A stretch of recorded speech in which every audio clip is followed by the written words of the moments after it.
When Anna went into the room, Dolly was sitting in the little drawing room with a white-headed fat little boy, already like his father, giving him a lesson in French reading.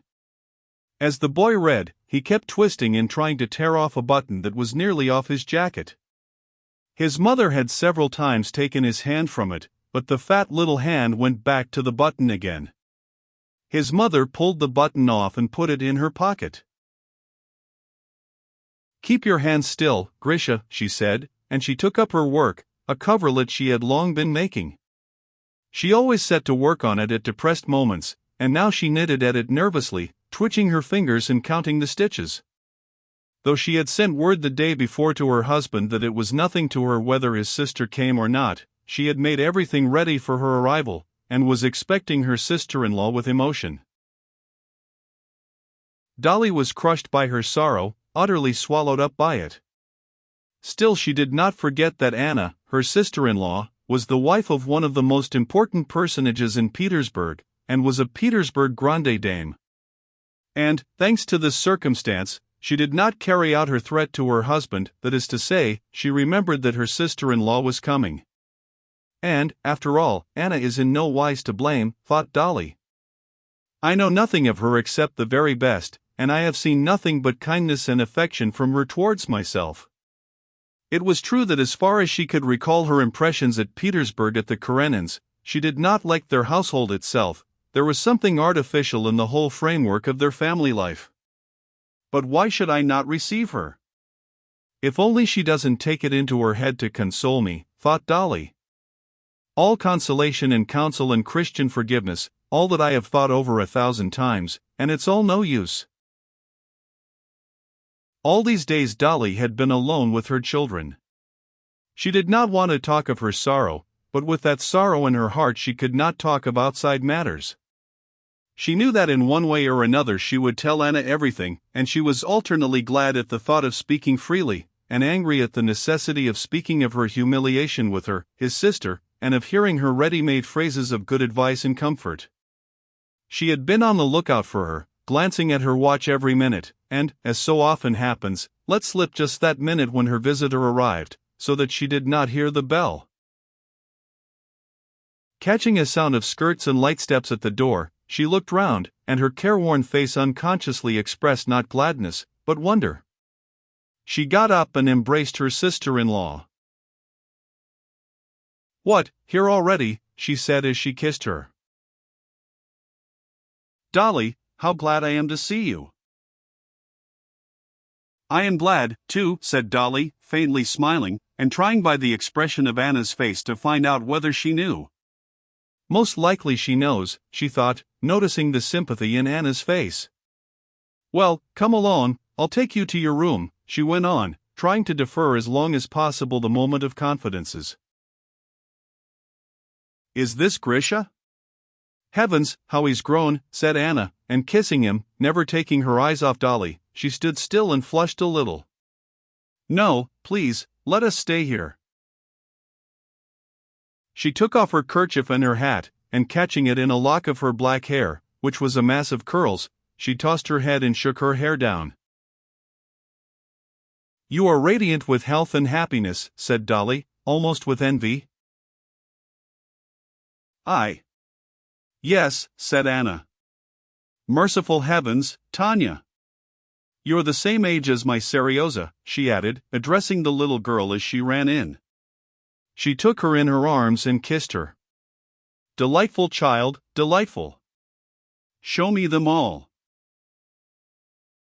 She mentioned them, not only remembering the names, but the years, months, characters, illnesses of all the children, and Dolly could not but appreciate that. "Very well, we will go to them," she said. "It's a pity Vasya's asleep." After seeing the children, they sat down, alone now, in the drawing-room, to coffee. Anna took the tray, and then pushed it away from her. "Dolly," she said, "he has told me."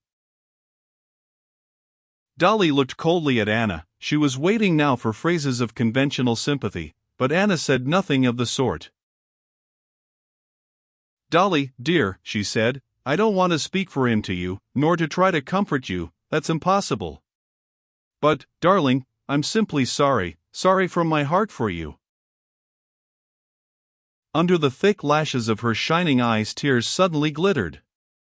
She moved nearer to her sister-in-law and took her hand in her vigorous little hand.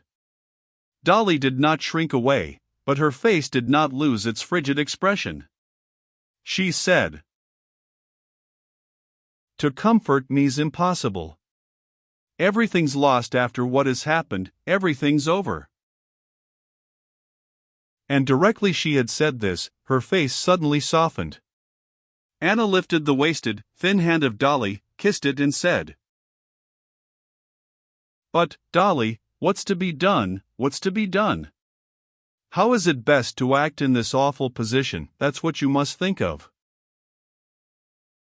"All's over, and there's nothing more," said Dolly. "And the worst of all is, you see, that I can't cast him off. There are the children, I am tied. And I can't live with him. It's a torture to me to see him."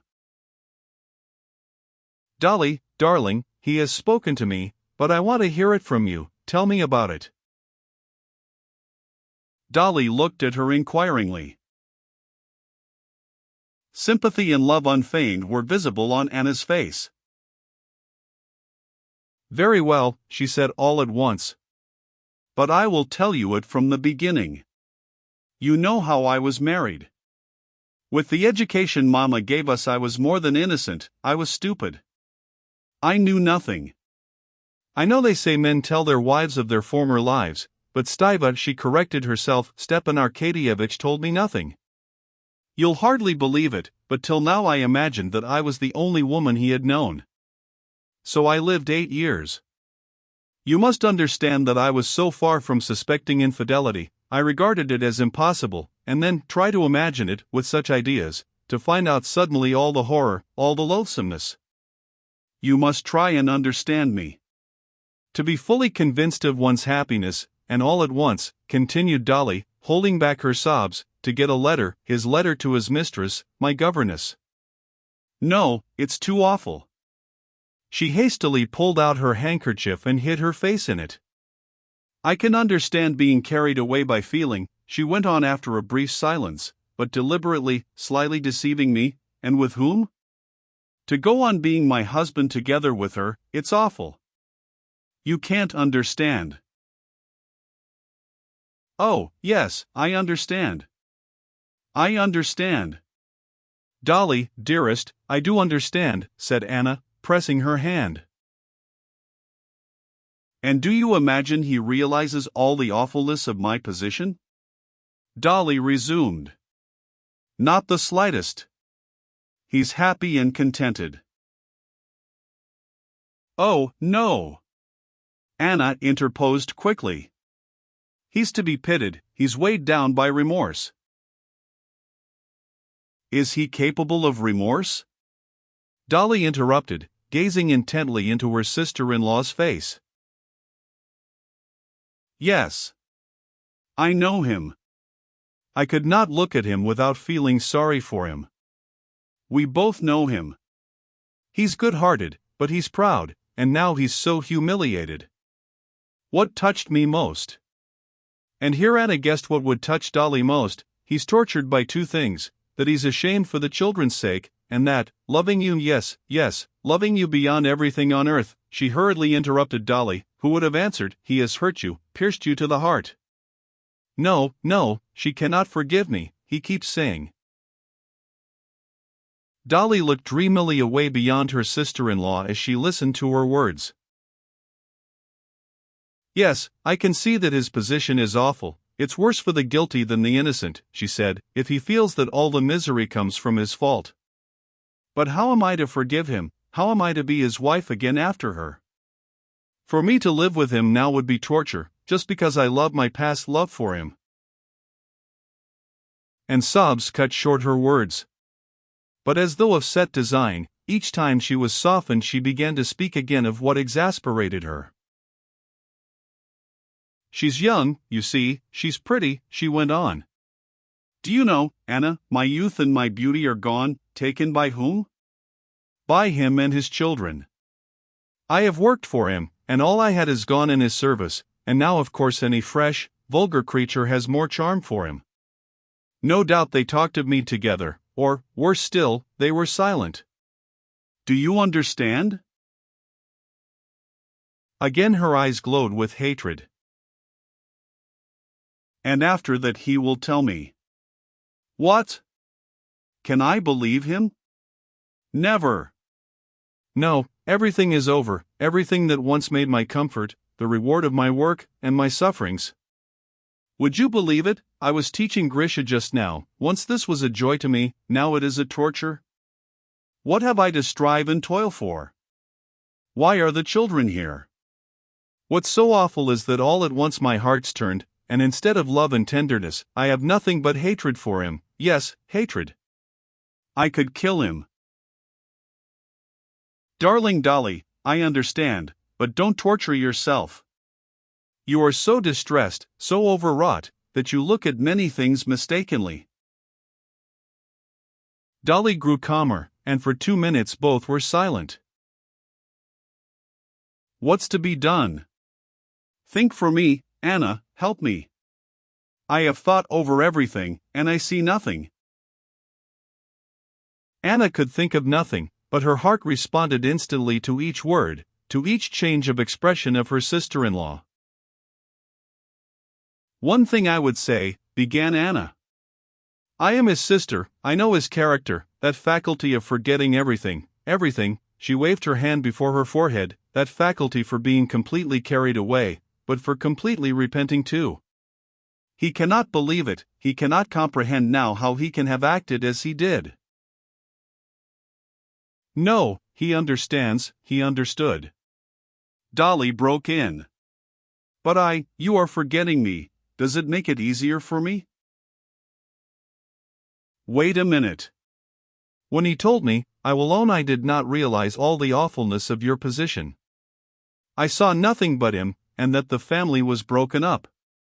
I felt sorry for him, but after talking to you, I see it, as a woman, quite differently. I see your agony, and I can't tell you how sorry I am for you. But, Dolly, darling, I fully realize your sufferings, only there is one thing I don't know. I don't know how much love there is still in your heart for him. That you know whether there is enough for you to be able to forgive him. If there is, forgive him. No, Dolly was beginning, but Anna cut her short, kissing her hand once more. I know more of the world than you do, she said. I know how men like Stiva look at it.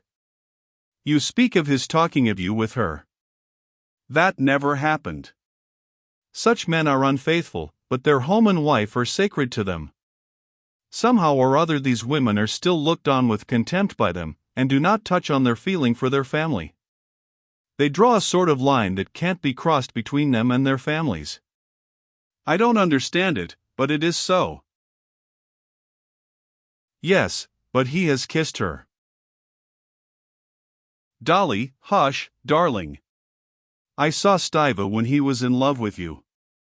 I remember the time when he came to me and cried, talking of you, and all the poetry and loftiness of his feeling for you, and I know that the longer he has lived with you the loftier you have been in his eyes.